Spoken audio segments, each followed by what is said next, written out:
लगा रहता है। मैं मरने से डरता नहीं हूं, मौत आ गई है तो मैं मौत को अंगीकार कर रहा हूं। लेकिन यदि तुम राम हो तो राम को उत्तर देना पड़ेगा। और मैं जानता हूं कि राम कौन है। राम तो वो है जो जन जन के हृदय में है। निश्चित रूप से राम मेरे सामने आ गया है, वही राम है जो आत्मा में बैठा, आत्मा रामो विराजते, आत्मा में बैठा रहता वही राम है। लेकिन आज मेरे सामने आ गया है तो आज ये मेरी आत्मा आज प्रश्न करेगी परमात्मा से, और मेरी आत्मा को संतुष्ट करना पड़ेगा परमात्मा को। आत्मा की आवाज है मेरी, व्यर्थ नहीं जानी चाहिए। आत्मा की आवाज है, मरने के पहले मेरी आत्मा की आवाज राम सुननी पड़ेगी, तब मैं प्राण निकालूंगा। ऐसे नहीं, जब तक मेरे प्रश्नों का उत्तर नहीं दे दोगे तब तक मेरी आत्मा शांत नहीं रहेगी और आपको कोसती रहेगी, कोसती रहेगी आपको। भगवान ने कहा, अच्छा भैया तू पहले प्रश्न कर, तेरा प्रश्न क्या है? बाली कहता है, मेरा प्रश्न ये है, मैं बैरी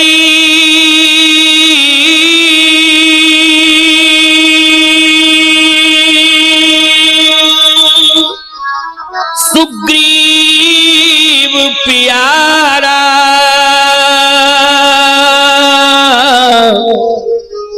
अब गुण कवन नाथ मुहिमारा, कारण कवन नाथ मुहिमारा।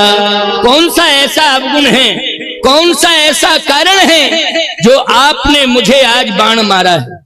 बाण मारने का कारण बताओ। पहले कारण नहीं बताओगे तो मेरी आत्मा कोसेगी। और मैं यही कहूंगा कि राम भी स्वार्थी है। अगर स्वार्थ की पूर्ति किसी से होती है तो उसे मित्र बना लेता है, और उस मित्र का जो शत्रु होता है उसे शत्रु बना करके मार देता है।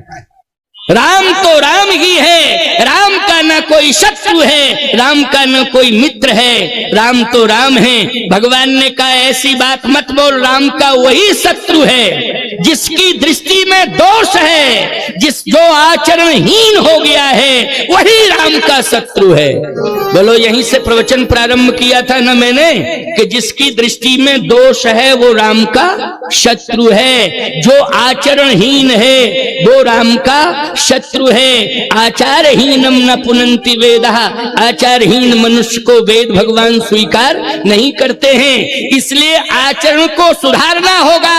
यदि तुम राम को एक अगरबत्ती से संतुष्ट करना चाहते हो, राम को कलाकंद से संतुष्ट करना चाहते हो, राम जी कभी संतुष्ट नहीं होंगे। राम अगरबत्ती के धुआं के प्रेमी नहीं हैं, राम जी तुम्हारे कलाकंद के प्रेमी नहीं हैं, राम जी तुम्हारे सदाचरण के प्रेमी हैं। यदि तुम सदाचारी बनोगे तो राम तुम्हें अपनाएंगे, यदि सदाचार से दूर हो जाओगे तो राम के शत्रु बन जाओगे। इसलिए तुम आचरणहीन हो, इसलिए मेरे शत्रु हो। बाली ने कहा, आचरणहीन? उदाहरण प्रमाण बताओ कि मैं कैसे आचरणहीन हूं। भगवान ने कहा, अच्छा पूछना चाहते हो मुझसे तो मैं बता रहा हूं। सुग्रीव की पत्नी को किसने बंदी बनाया है? बोल। बाली ने कहा, मैंने। ये आचरणहीनता का परिणाम नहीं है तो क्या है? क्या जरूरत थी? अगर सुग्रीव भाग रहा था या सुग्रीव को तुमने निकाल दिया था तो उसकी पत्नी, उसके बच्चे उसके साथ जाते। बोलो भाई, जैसे तुम्हारे घर में कोई किराएदार रहता है, अगर तुम मकान खाली करा रहे हो उसकी गलतियों के कारण, तो ईमानदारी के साथ बताओ, यही कहोगे तू निकल जा, पत्नी सामान यहीं रहेगा? बोलो, अपराधी माने जाओगे कि नहीं? उसका सामान रख लिया, उसकी संपत्ति रख ली, पत्नी छीन ली, बोलो अपराधी बन गया कि नहीं बन गया? अरे भाई ठीक है, मन का सौदा नहीं मिल रहा था, तुझे दिक्कत थी, कह देता निकल। पत्नी भी जा रही थी, पत्नी चली जाती, बच्चे चले जाते, जो उसके पास थोड़ा बहुत धन दौलत जमीन कुछ भी होता, जमीन तो नहीं जाती क्योंकि अचल संपत्ति है, लेकिन चल संपत्ति तो जा सकती थी। बोलो, जा सकती थी कि नहीं? जा सकती थी प्यारे, लेकिन केवल लात मार के तुमने उसे निकाल दिया। उसकी पत्नी रोमा को तूने बंदी बना लिया। अनुज बधू भगनी सुत नारी, और सुन सठ ये कन्या समचारी। इन्हीं कुदृष्टि बिलोकत जोई, और ताहे बधे कछु पाप न होई। इन पर जो कुदृष्टि डालता है वो मेरा शत्रु हो जाता है और मैं उसका वध करता हूं। अनुज बधू, पहला नाम किसका लिया है? सुग्रीव की पत्नी का संकेत दिया, अनुज बधू। अनुज बधू मानी छोटे भाई की पत्नी, उसका नाम क्या था? रोमा। उसे बंदी बनाया, बनाया कि नहीं? भगिनी सुतनारी, सुतनारी मानी अंगद की पत्नी पर भी कुदृष्टि डाली है इसने।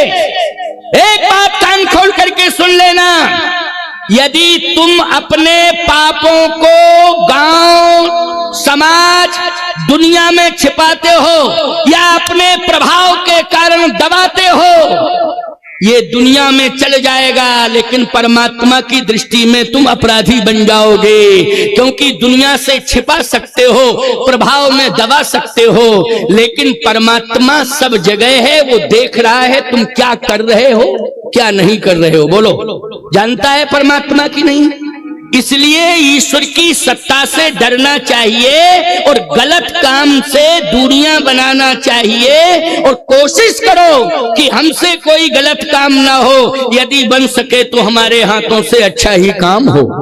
बोलो, यही भाव होना चाहिए कि नहीं? और गलतियां मनुष्य से होती हैं, मनुष्य से गलतियां होती हैं, लेकिन गलतियों को दोहराना नहीं चाहिए, उनकी पुनरावृत्ति नहीं करनी चाहिए। बस यही परिवर्तन, बहुत बड़ा परिवर्तन है कि गलतियों को दोहराओ ना। लेकिन आजकल गलतियों को दोहराते चले जा रहे हो, गलतियों पर गलतियां करते जा रहे हो, गलतियों को दोहराते चले जा रहे हो, और कहते हो भगवान हमसे नाराज है। भगवान तुमसे नाराज नहीं रहेगा तो क्या? मैं तो कहता हूं कि तुम्हारे ऊपर तो आकाश ही टूट पड़े और तुम दुनिया में न रहो, क्योंकि गलत काम करते जा रहे हो और ईश्वर को दोष देते जा रहे हो, महात्माओं को कोसते जा रहे हो और अपने धर्म की निंदा करते जा रहे हो, और कहते हो कि भगवान हमसे बहुत नाराज है, हम नहीं मानते हैं भगवान है ही नहीं, हम नहीं मानते हैं भगवान को, भगवान है। तुम्हारे मानने ना मानने से क्या होता है? ईश्वर की सत्ता क्षुण्ण है, कण कण में व्याप्त है, तन तन में व्याप्त है। जो तुम कर रहे हो, एक एक सेकंड की रिपोर्ट उसके पास आ रही है, उसकी आंखें कैमरा बन करके तुम्हें देख रही हैं। समझ रहे हो कि नहीं? जैसे कैमरे में सारी घटना कैद हो जाती है ना, ईश्वर की आंखों में तुम्हारी सारी घटना कैद हो रही है। समझ रहे हो कि नहीं? इसलिए ध्यान रखना, पाप करने से डरना। भगवान ने कहा कि पुत्र वधू, पुत्र वधू किसकी पत्नी जानते हो? अंगद की पत्नी बाली की पुत्र वधू, पुत्र वधू। प्यारे, पुत्र वधू पर कुदृष्टि रखना, बोलो ईमानदारी से, महापाप है कि नहीं? अनुज वधू पर कुदृष्टि रखना ये महापाप है कि नहीं?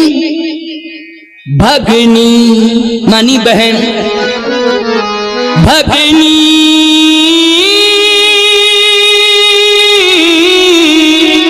सुत नारी, सुन सठिए कन्या। कन्या भी आई इसमें, कन्या पर कुदृष्टि डालना ये महापाप है। पुत्र वधू पर कुदृष्टि रखना ये महापाप है, बहन पर कुदृष्टि रखना ये महापाप है, और अनुज वधू पर कुदृष्टि रखना ये जघन्य पाप है, महापाप है। ये पाप परमात्मा की दृष्टि में अक्षम्य है, कभी परमात्मा क्षमा नहीं करेगा। याद रखना, उसे दंडित अवश्य करेगा। और याद रखना, यदि दुनिया में अपराध करने वाला अपराधी यदि बच जाएगा दुनिया में, वो कानून के शिकंजों में नहीं आ पाएगा, कानून की गिरफ्त में नहीं आ पाएगा, लेकिन मरने के बाद भगवान की अदालत में उसे छोड़ा नहीं जाएगा, उसे अवश्य ही दंडित किया जाएगा। ईश्वर की अदालत में उसे अवश्य ही दंडित किया जाएगा, उसे छोड़ा नहीं जाएगा। इसलिए ईश्वरी सत्ता को समझो, उसके अस्तित्व को समझो और पाप करने से बचो, बचो, बचो, पाप करने से बचो, अपराध करने से बचो, बचो, बचो। यही मेरी पुकार है, यही भगवान से मेरी प्रार्थना है, यही लक्ष्मी नारायण भगवान से मेरी प्रार्थना है कि इस समाज को पाप करने से बचाओ, बचाओ, बचाओ, बचाओ। कांपने लगा बल, क्योंकि ये जितने भी नाम भगवान ने बताए हैं ये सारे के सारे दोष उसके जीवन में थे। कन्या पर भी उसने कुदृष्टि डाली, उसने पुत्र वधू पर कुदृष्टि डाली, उसने बहन पर भी कुदृष्टि डाली और उसने पुत्र अनुज वधू पर भी कुदृष्टि डाली। ये इतने प्रकार के अपराध हैं। अच्छा, जैसे ही भगवान ने कहा तो कांपने लगा। भगवान ने कहा पहले अपनी वाणी से कहो जो मैं कह रहा हूं वो सत्यता है कि नहीं। बाली ने कहा सत्यता है। फिर तुम क्यों इस प्रकार से हमारे सामने अकड़ मकड़ करके अपनी बात कह रहे थे। बाली कहता है सुनहु राम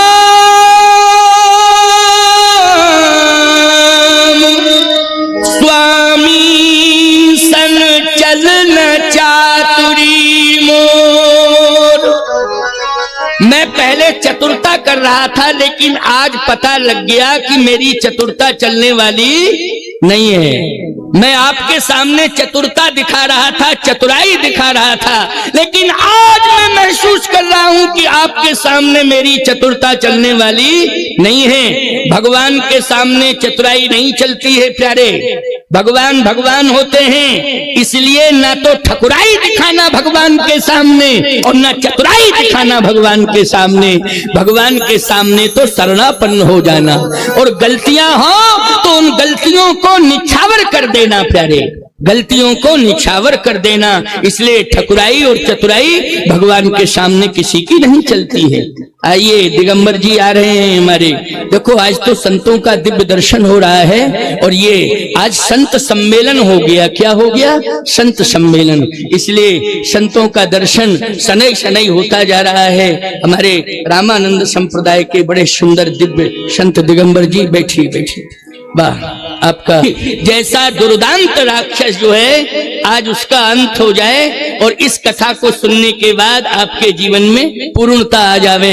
क्योंकि हमें राक्षसत्व जो हमारे अंदर घुसा हुआ है, कौन घुसा है? राक्षसत्व घुसा हुआ है। जो राक्षसी विचार हैं, जब तक ये नहीं निकल जाएंगे, हमारी दृष्टि का दोष समाप्त नहीं हो जाएगा, तब तक हमारे जीवन में सफलता नहीं आएगी, हमारा जीवन अधूरा माना जाएगा। इसलिए मैं इस कथा को सुना रहा हूं, आगे सुनो। बाली ने कहा चतुराई कर रहा था लेकिन आपके सामने मेरी चतुरता नहीं चलेगी। लेकिन एक प्रश्न करूं तो आप अन्यथा तो नहीं लेंगे? हाँ बोलो बोलो, क्या बात?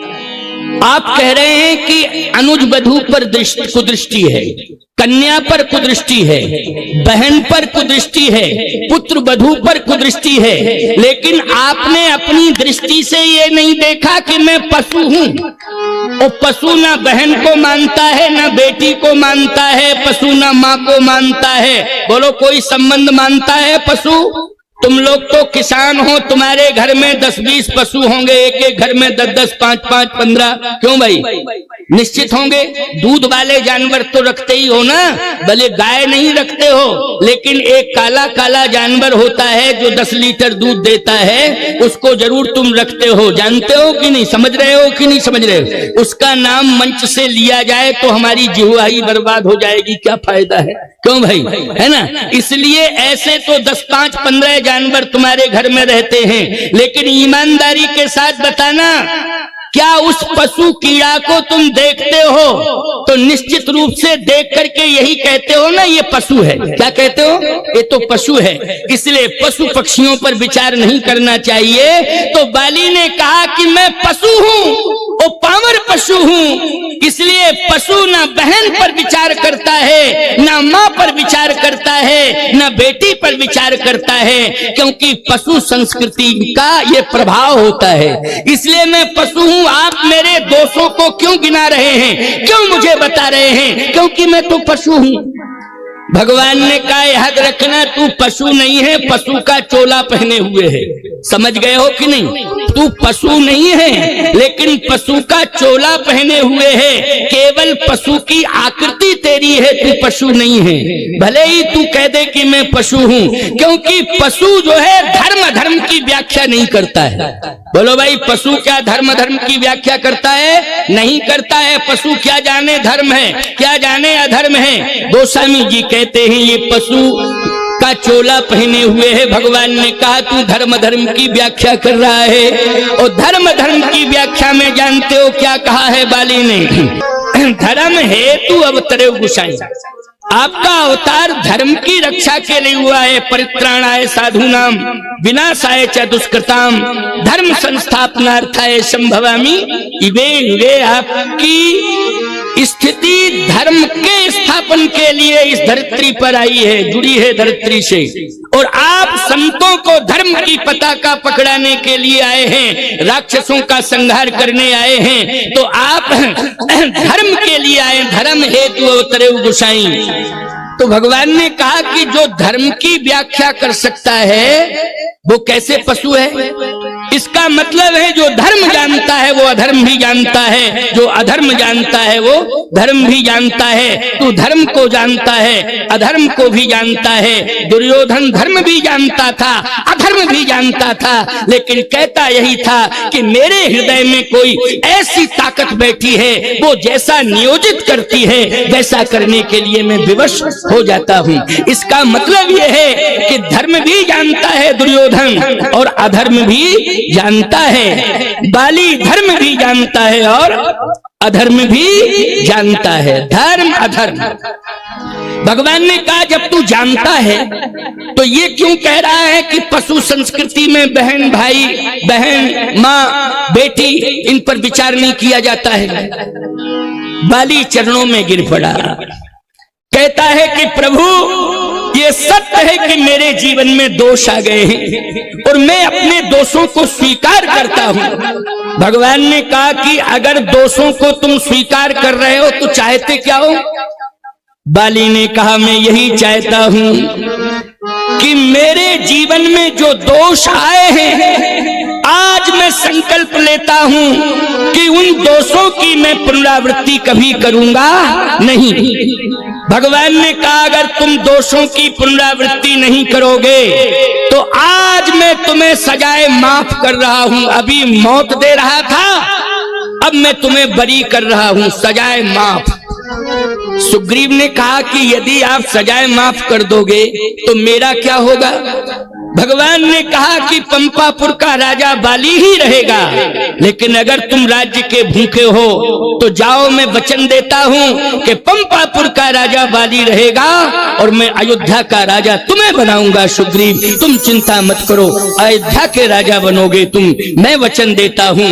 बाली चरणों में गिर गया, नहीं नहीं प्रभु, ये अयोध्या के राज्य लायक नहीं है, क्योंकि हम जानते हैं अयोध्या के राज्य लायक नहीं है। अयोध्या के राजा तो राम ही बनेंगे, क्योंकि अयोध्या में राम राज जाएगा, राम ही अयोध्या के राजा बनने के लायक हैं। ये अयोध्या का राजा बनने लायक नहीं है। लेकिन प्रभु मैं आपसे प्रार्थना कर रहा हूं कि मैं अब प्राण नहीं रखना चाहता, मैं अब प्राण नहीं रखना चाहता हूं, मैं जाना चाहता हूं।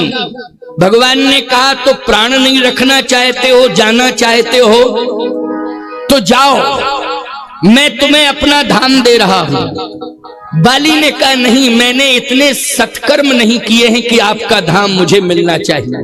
देखो भाई सुन लो मेरी बात को, यही है भगवत शरणागति कि भगवान से कुछ भी पाने की आशा न रखी जाए और भगवान के चरणार बिंदों में प्रीति हो जावे और भगवान से पाने की आशा समाप्त हो जावे, ये समझ लेना वो परम धाम का अधिकारी है, वो परम पद का अधिकारी है। ये अर्थ निकल के आ गया है, समझ लो इस बात को। क्योंकि कथाएं तो खूब सुनते हो, सुनते रहते हो, लेकिन सत्यता तो यही है कि आज बाली ने जो प्रार्थना की है, जबकि अवगुण की खानी है, दोषों की खानी है, उसके जीवन में दोषी दोष हैं, लेकिन आज भगवान का दर्शन करके और भगवान की वाणी सुन करके भगवान के चरणों की शरणागति पाने का अधिकारी हो रहा है। और कहता क्या है, प्रभु मुझे कुछ नहीं चाहिए और ये भी नहीं चाहता हूं कि आप मुझे अपने धाम भेज दें, क्योंकि मैंने ऐसे सत्कर्म नहीं किए हैं अपने जीवन में कि आपके धाम का अधिकारी बनूं। भगवान ने कहा तो क्या चाहते हो? अब नाथ करी करुणा बिलोको, प्रार्थना है ये। अब नाथ करी करुणा बिलोको, देव यही बर मांगी हूँ। अब नाथ करी करुणा बिलो, देव यही बर मांगी हूँ। यही जोनि जन्म हो कर्म बस कहाँ, राम जी पद अनुरागी हूँ। यही जोनि जन्म हो कर्म बस कहाँ, राम जी पद अनुरागी हूँ। कुछ नहीं चाहिए, कर्मानुसार आप मुझे जिस योनि में भेजें मैं उस योनि में जाऊं, लेकिन आपके चरणों का ध्यान करता रहूं। और हे प्रभु, अंत समय जब मेरी श्वास निकलने लगे तो कृपा करके आप दर्शन दे देना, बस यही आशा अपेक्षा है और कुछ नहीं। बोलो जहीं जौनी जन्महु कर्म बसता राम जी पद अनुरागी हो। बोलो भाई, भाषा बोध आ गया कि नहीं आ गया? समर्पण आ गया कि नहीं आ गया? ना मांगने वाली इच्छा समाप्त हो गई कि नहीं? कामनाओं का अंत हो गया कि नहीं हो गया? अब सब कुछ तो हो गया, भगवंत जब मिल गया तो कामनाओं का अंत तो कर ही देना चाहिए। कामनाएं अपने जीवन में रखना नहीं चाहिए। भगवान ने कहा तो और क्या चाहिए ये बताओ? ये तो मैं डिसीजन लूंगा कि तुम्हें किस योनि में भेजूं या कहां भेजूं, ये मेरे हाथ में है, मेरे बस में है। इसके बारे में तुम परामर्श मुझे मत दो, न मैं लेना चाहता हूं। ये बताओ अब और क्या इच्छा है, और बताओ। मैं कहता हूं प्यारे, मरने के पहले शत्रुता समाप्त करो। मरने के पहले क्या करना है, जल्दी बोलो? शत्रुता समाप्त करनी है। शत्रुता छोड़ करके मरना। याद रखना, ये 84 लाख योनियों में भटकना है और नरकों की यातना सहना है। नरकों की यातना सहना, 84 लाख योनियों में भटकना। यदि विरोध को छोड़ करके तुम इस दुनिया से जा रहे हो, विरोध पैदा कराया तुमने और विरोध को बढ़ा करके तुम जा रहे हो, इसका मतलब यह है कि तुम्हारे बच्चों को परिणाम भुगतना पड़ेगा और साथ ही साथ गांव वालों को भी परिणाम भुगतना पड़ेगा। इसलिए ऐसी भूल कभी मत करना। पहली बात तो यह है कि विरोध हमारे द्वारा ना होने पावे, इसका प्रयास करना। और किसी परिस्थिति में यदि विरोध आ गया है गांव में या घर में, तो कोशिश करो कि ये भूल से हो गया है, अब हम इसको सनई सनई विरोध को समाप्त करेंगे। क्या करेंगे? सनई सनई समाप्त करेंगे विरोध को। जैसे आपके जीवन में दोष आ जाएं तो आप दोष आते ही सनई सनई सनई सनई सम्मान और संपत्ति नष्ट होने लगता है। बोलो, होने लगता है कि नहीं? और जब गुण आ जाते हैं आपके जीवन में तो सद्गुणों के प्रभाव से सनई सनई सनई सनई दोष दूर होने लगते हैं। तो बोलो, अच्छाई और भलाई किसमें है? दोष पालने में है दोष को पालने में अच्छाई है कि दोष को दूर करने में भलाई है? बोलो भाई, दोष को दूर करने में ही भलाई है। दोष को हम पालते रहेंगे, बढ़ाते रहेंगे तो निश्चित रूप से हम पतन के गर्त में चले जाएंगे। हमारा सम्मान, हमारी संपत्ति, सब कुछ हमारे जीवन से चली जाएगी। अब अंतिम भाव सुन लो, बहुत बढ़िया भाव है ये अंतिम भाव। क्या भगवान ने कहा कि तुम्हारी अंतिम इच्छा क्या है? बाली ने कहा कि मेरी अंतिम इच्छा है कि विरोध को समाप्त करके मरूं। किसको समाप्त करके मरूं? देखो, मरण को सुधार लो। विरोध को समाप्त करके मरूं। विरोध समाप्त करना है, शिक्षा लो। क्या आप समाप्त करके मरूं?